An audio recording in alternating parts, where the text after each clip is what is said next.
Welcome to Inner Compass. I'm Karen Saupe. Most pastors preach once or twice a week, right? So what do they do with the rest of their time? What is life like for ministers up on those pedestals? Are they supposed to be more virtuous than I am? Today we'll talk about the pressures and expectations clergy deal with and how we can see them in a new way. Join us on Inner Compass. From the campus of Calvin College, this is Inner Compass, exploring how people use faith and ethics to guide them through critical issues of today. My guest today is Mike Van Kampen, a pastor and director of administration and ministry development at Alongside Inc., a counseling and retreat center for pastors and missionaries who've had a tough time. Welcome, Mike. Thank you. Growing up in my family, it seems like the phone rang every day during dinner. Can you guess why? Your father was a pastor. Yes. Very good. Yeah. Why do they call during dinner time? I don't know. That just seems to be the most convenient time to call. I think the story was we knew you'd be home, right? And that was one source of some stress to our family. One survey that I've looked at says that 80% of clergy believe that their role as a pastor negatively affects their family life. In your experience, has the statistic been that high? I would say so. I would say that might even be on the low side. There's another statistic out there that says that about 70% of all pastors would say that they don't have a close friend. And that's a tough number to deal with as well, because it says that something's gone wrong in social circles in which pastors just don't seem to develop those kind of relationships. And obviously that's a source of pain too. So being a pastor is hopefully a really rewarding call in many, many ways, but also stressful. What are some of the external stressors? Well, you're right in that being a pastor, there is no more occupation of more joy. There's just a lot of joy in it, and it's honorable, and it's respectable, and it's a source of joy, no question about that. But there certainly are some external stressors in that pastors feel like they're fulfilling a role all the time. There's a difference between working a secular job and serving as a pastor. I worked a secular job for better than a decade, and it was, even though I was in a position where there was some responsibility and there were times when I brought a little bit of work home, usually when I left that place of business, I could go home and I was literally changing hats on my way home. I was no longer Mike the engineer or Mike the administrator. I was now Mike the husband and Mike the father or Mike the softball coach. And there's something about being a pastor that's different, because you don't simply leave the parish and walk into your home and punch out knowing that you're not back on duty again until the next morning at 8 o'clock. Ministry is different than that. You're kind of in the spotlight all the time, aren't you? Well, if I walk into the grocery store that's not far from the church in which I serve and bump into one of my parishioners there, they will call me Pastor Mike. They will not say, well, let's see, it's Monday through Friday. Today I just call you Mike. No, you're still Pastor Mike. Do most pastors go into the call with a fairly clear idea about what it's going to look like, or do they have kind of idealized images of what it's like to fulfill that role? I'm smiling because I remember my own entrance into ministry, and even though I had been in the working world for better than a decade, I had this idea that ministry was just, I'd be in this office, and I would administrate the church, and people would love me for it. And I would preach these great sermons, and there'd be standing applause when I finished or something like that. Sure. And I would always be involved in life-changing conversations with people, and it would just be a holy ride for 30 plus years into retirement. And ministry's not like that. There's a lot of things that are just kind of drudgery to it. What a lot of young people don't understand when they're coming into ministry is that they felt this call to ministry through some significant experience with God in their life. It may have been at a camp of some kind. It may have been through church services. It may have been at a retreat. It may have been that they spent a week with a church group someplace. They had this experience with God, and it touched them deeply. And through that experience, they discerned a call into ministry. And hopefully they discussed that with some other people. They tested it. They tried it out. The body of Christ said, yes, we call you into ministry, and now go. So they have this ideal of what ministry means. And throughout the preparation process, whether it's Bible college or seminary, they're educated, and in some sense they're prepared and trained. But when they get out into the ministry, they realize that, wow, there's a price that's being paid here, or I'm feeling some pressures that I never fully understood, and I don't know what to deal with those. Because there is a denying of self for many pastors when they feel that initial call, they may have had a different vision for their life. They were thinking of going into this field of study instead of ministry, and who knows, they might have made more money in this field of study or something. They had an image or a vision for the future, and now ministry is kind of derailing that. There certainly is a taking up a cross, because ministry comes with some burdens. We all know that. Pastors walk with people who are going through very complicated times in their life, through traumas, and through divorces, and through crisis, and through loss and brokenness in their lives. We walk alongside of people in both the good times and in some of the complicated times, and after a while that plays a role. Take an emotional that toll. takes an emotional toll after a while. And I think for many pastors, they don't realize the toll they're playing because they're just out there riding this God thing in ministry, believing that the Lord will always supply all of my needs, emotional, physical, and spiritual, without realizing that sometimes their tank is running pretty dry. And I think pastors don't, the old joke that pastors have it easy because they only work on Sundays, but the reality of that then becomes the pastor doesn't have the Sabbath that everyone else has. Mm-hmm. And a lot of pastors I know don't really carve out that time. Even Jesus tried to find a time and a place apart. He got interrupted too. That's right. One pastor that I know, whom I was spending some time with a number of years ago when I was struggling in ministry a bit, and in those days I was lousy at keeping my own Sabbath. He said to me, Mike, why is it that you're good at keeping 9 out of the 10 commandments? Why is it that remembering the Sabbath day doesn't apply to you? And of course, he said the same thing to a number of other pastors. When did you decide that remembering the Sabbath day didn't apply to you? So if Sunday isn't your Sabbath, you better set aside another Sabbath, because your needs, internal and physical, are just as important as the members of your congregation. What a liberating thing, because it makes it not selfish. It makes it your duty to take care of yourself. Exactly right. It's exactly right. How much is it struggles within the congregation, battles for control, parishioners who are particularly critical or needy? How much does that affect the typical pastor? Sure. Well, I tend to believe, not to the detriment of any pastors who have served in past generations, I tend to believe that the church is a more anxious place today than it has been in past generations, because the church is under incredible societal pressure to conform or to become more relevant or to speak a word into the culture around us. And if we're going to speak that word, we better cross a bridge. And there's this need to change in churches. And you know the old saying by Mark Twain that no one appreciates change except a wet baby. Well, congregations don't appreciate that either. So when pastors are stepping into congregations and there's some kind of an impetus for change, whether that comes from the pastor himself or perhaps from some denominational affiliation or perhaps from some people inside the congregation who are in some role, some leadership role, there's this need to change, and yet there are always those who are saying, well, not my church. When the world around us is changing at an ever-increasing pace, people will always look back to the church and say, that is the one constant in my life. That's the place where I know that I can go to see something that's steady. I know what to expect when I walk in the doors there. So when the church changes, obviously the tension and the anxiety level raises, the criticisms increase, and pastors tend to swallow a lot of that. Sure we do. We're lightning rods. How hard is it then to balance the idea that people see you as this great authority, they want to be able to look up to you as the infallible source of wisdom, and yet they don't trust your decisions? Infallible source of wisdom. Yeah. I don't know that any pastor wants to Yeah. live up to that. Yeah. I think it goes to the notion of what constitutes authority. When pastors exercise authority in the way in which I believe that Jesus intended us to exercise authority, I think congregations respond well to it. When pastors exercise authority in more of a dictatorial sense, I'm the man of God or the woman of God, and I'm here to lead this congregation, and I know what's best for you all. That could be very dangerous. You better believe it, and it should be. How appropriate is it even for a pastor to express or confess his doubts or his spiritual dryness or struggles? That, I think, is it okay to talk about that? Well, obviously there's a debate as to how much openness a pastor can have within their own church. Mm-hmm. Because I believe that even though pastors serve churches, that church is not necessarily their church home.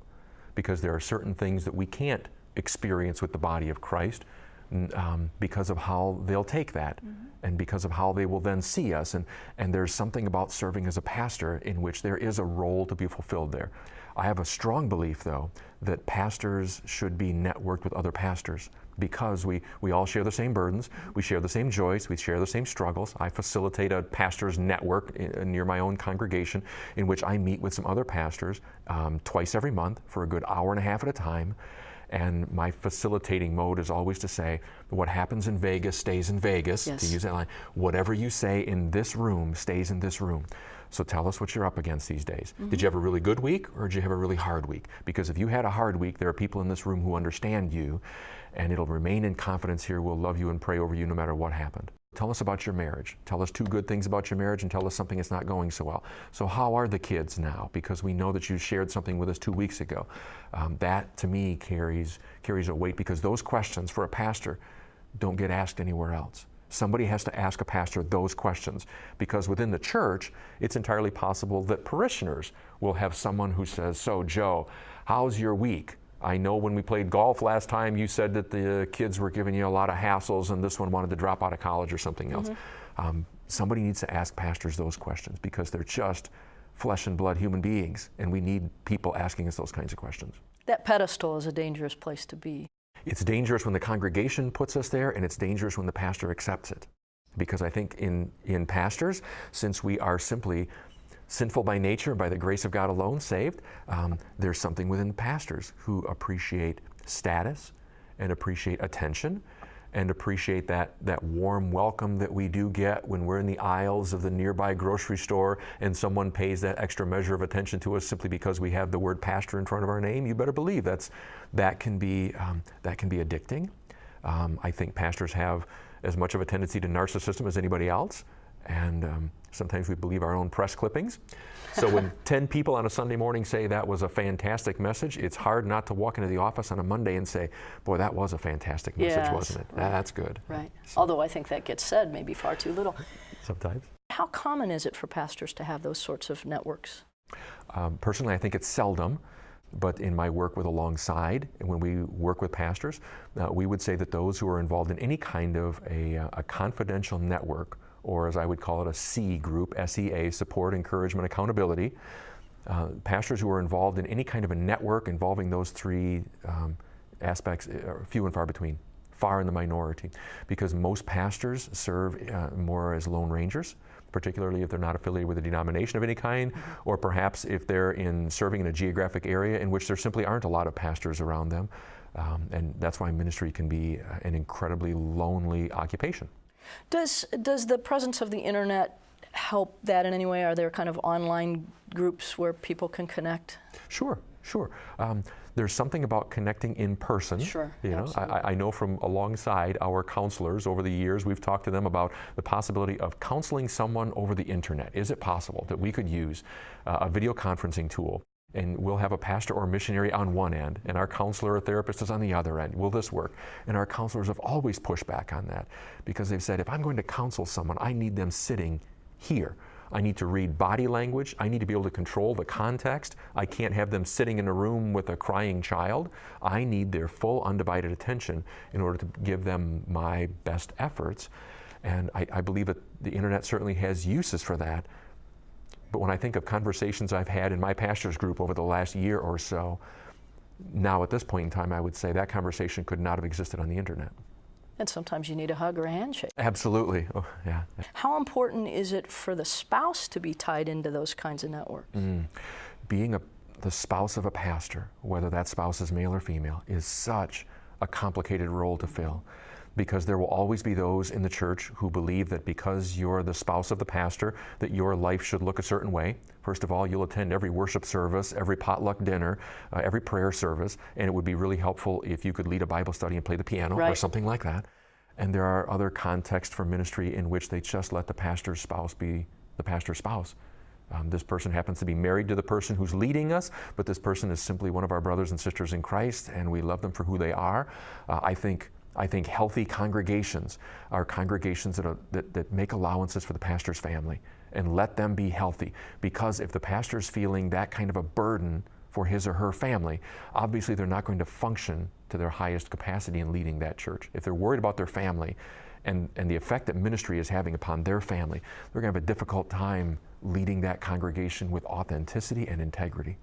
When stories about pastoral misconduct come out in the news and so forth, they're always shocking and extreme, and there are some alarming statistics about the rate at which pastors look at porn or participate in affairs or even even molest children. Why, in some ways, I think pastors are more vulnerable to those kinds of falls. Why? I think it's because the pastoral vocation is a vocation that's marked by a lot of loneliness and a lot of independence, and pastors spend a lot of time on their own, and they're not always held accountable for things. And when there's been that kind of sin, of course, the first reaction is to say, I'm going to hide that, and I'm going to push that farther down. And the farther we push that down, the more control it has over us, because that which is hidden controls us. That's true for all of us in terms of sin.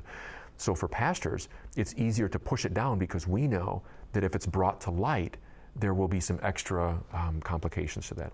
If Joe or Betty from the congregation steps forward and says, I've been struggling with some impure thoughts, even to the point of pornography, they'll be dealt with differently than if a pastor steps out and says, I'm going to confess that I've been dealing with pornography. There's a very good chance that they'll lose their job and opportunities for future employment.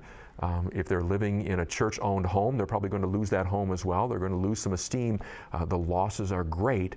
Frankly, I struggle with that issue because for me, it becomes a question of, so which sins in a pastor's life end up on the side where we say the call is terminated? And which sins end up on the side of, well, the pastor's a sinner and saved by grace as well, so those are the kind that as long as they're confessing and repentant, we let those things move on.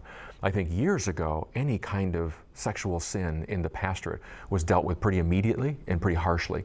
I think the congregations and denominations and other church leaders are gaining a better handle today on what that means, especially in the world that we live in, and saying, well, hang on a second, we're in the redeeming business, aren't we? We're in the business of redeeming. Is it possible that this person's call, if not at this location, that this person's call can be transferred elsewhere? And yet, and I would struggle with that along the lines of, I might say that's true for pornography. I would definitely not say that's true if the pastor had an affair or molested a child.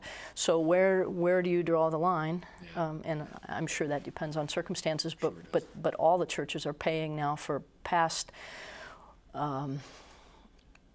reputation. There's misconduct. Right, and that's been dismissed or overlooked or forgiven far too long. Well, now we're back to anything that we hide ultimately gains control over us. So there needs to be this sense of humility that says we're sinners and we're saved by grace and we're sinful by nature, and we're going to confess the things that we need to confess, even if there are consequences to pay up front, because the cost of hiding this and pushing it down is far greater than the cost of the confession up front. I have a friend who's an ex-pastor who had an affair and said that, he felt as if he were trying to feed and nurture everyone else and was getting no encouragement and no nurturing of his own, and this woman paid attention to him in ways that he very much needed. And it's a horrible story. Slippery road. But and it also occurs to me that pastors have more opportunity to fall into emotionally vulnerable situations where they're confiding, or parishioners are confiding in them and maybe in need of comfort. One of the phrases that we use it alongside is that we use the phrase self-care, because we believe that pastors and missionaries, by their training, they are trained how to care for people. When I was in seminary, we had several classes in how to counsel people. Now, any licensed therapist would say, you had several classes? That's all you have is several classes? But we're trained to care for other people, to care for them during complicated times in their life, when they're in trauma or crisis, when they're hurting, when they're in pain, physically, spiritually, emotionally. But a lot of pastors were never taught to practice self-care. So they come out of seminary with all of this passion and all of this desire to make an impact for Jesus Christ in the world in that local church right there.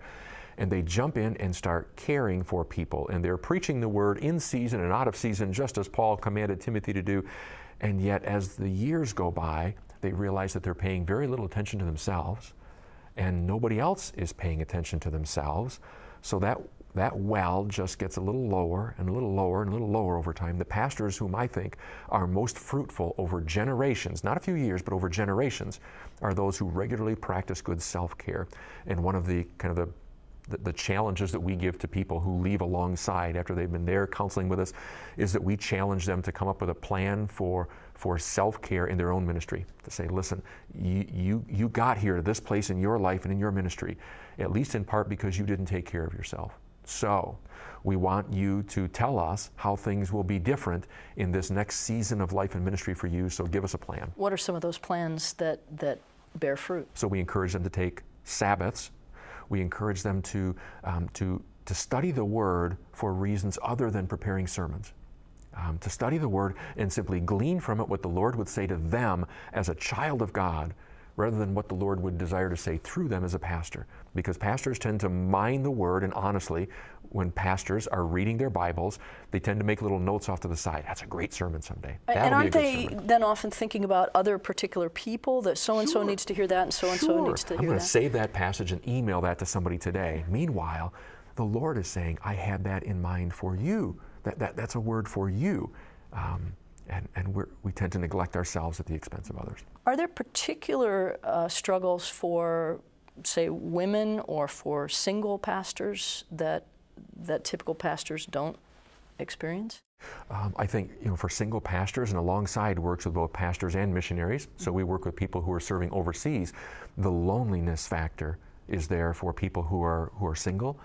For women, I think there's also that loneliness factor and the realization that, does this congregation really get me the same way that they would get a male pastor? Do I feel as legitimate? We still haven't kind of quite normalized that We haven't broken that barrier. In some denominations, it's very natural now, but Sure. it's still... It's very common for us at Alongside when dealing with single missionaries, and many missionaries are single because they've chosen that lifestyle or felt called to that lifestyle. It's very common for them to say that one of their greatest struggles in ministry was just this overpowering loneliness, the feeling that they were alone out there and that they were serving the Lord, but there was nobody out there whom they could share their life with, and that's painful. Mm-hmm. And that becomes a source of resentment as well. God, you really put me in this place where I have to carry this burden. That's a powerful burden. You've talked some about how pastors can do self-care. What are some ways that parishioners, that congregations can help support and encourage healthy behaviors in their pastors? I have this strong belief that a church is only as healthy as its pastor, as its leaders. We know that works in the business world, that certainly works in the church world. Any organization is only as healthy as the leaders of that organization. So if congregations really want their churches to be healthy, and what parishioner would not want their church to be healthy, then there needs to be some attention paid to the health of the pastor.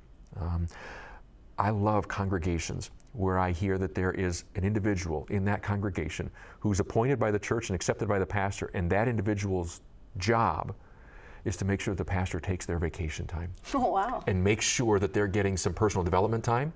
And on a regular basis, they're asking that pastor, so show me your calendar. Tell me what last month looked like for you. And be honest with us now. Don't tell us what you think we want to hear. Just be honest with us and tell us how this ministry is working for you, because we want you here next year, and we want you here 5 years from now. We know that this congregation will be healthier if you're here in a long-term pastorate, because short-term pastorates don't help anyone. There was a statistic published by another ministry organization a number of years ago that said that amongst Protestant denominations in the U.S. today, over 1,400 pastors leave their position every month without going to another position, meaning they're not leaving for another First Church to go to Second Church. They're leaving First Church and stepping away from ministry for a time. Some of that may be under duress. Some of that may be because it was absolutely necessary. Some of them are simply disillusioned, and they're hurt, and they're looking for something else to do with their life and saying, God, I just don't want this anymore. 1,400 a month. That's over 16,000 pastors a year who are leaving parish ministry, and the Church of Jesus Christ has invested much to put them in that position. Mm-hmm. So, what about sabbaticals? I think some denominations mandate that and even legislate that into the call process. Some are more suggestive. Some churches wouldn't understand it at all. I think what's helpful for congregations is education, helping them understand that this life that the pastor is living, it's different than many other lifestyles that a person would ascribe to. If you want this church to be healthy long term, take care of that person, and that sabbatical can be a very useful tool. Sometimes pastors do need to be critiqued. Sometimes they need advice from parishioners, maybe not as much as we want to give them, but what are appropriate ways to do that can help support and encourage without just making them feel like they're being picked at all the time? I think every healthy ministry atmosphere involves not only some support and some encouragement, but there's also got to be some accountability. To me, that's where humility comes in. because pastors are just like every other person whom you'd see in the aisles of the local supermarket. We struggle with criticism, and it's because there's this pride versus humility struggle that takes place inside of us as well. I think pastors who have a humble, teachable spirit are those who accept criticism from the congregation well. I've encouraged other pastors before to really kind of put two questions in their mind when they're facing criticism. The first question is, do I know for sure that this person is a mature brother or sister in Christ? Because if this is a mature brother or sister in Christ speaking to me, then they're really speaking to me a word of the Lord. And second of all, do I know for sure that this person is speaking to me in the best long-term interest of the church as a whole? Or are they simply telling me what they want? Because if they're telling me what they want, then it may not necessarily be in the best interest of the church as a whole. If both of those questions can be answered yes, then regardless of whether it's presented well or not so well, that could be a word of the Lord. And you need to listen to that and accept it for what it is and accept it with humility, because nothing, in my opinion, does more damage to the life and performance of a pastor than pride. Because pride just causes us to think of ourselves in a way in which God never intended that pastor to think of himself or herself. Thank you so much for your work. You're very welcome. My guest today has been Mike Van Kampen, a pastor and director of Alongside Inc., a counseling and retreat center for pastors and missionaries. I'm Karen Saupe. Thank you for watching Inner Compass.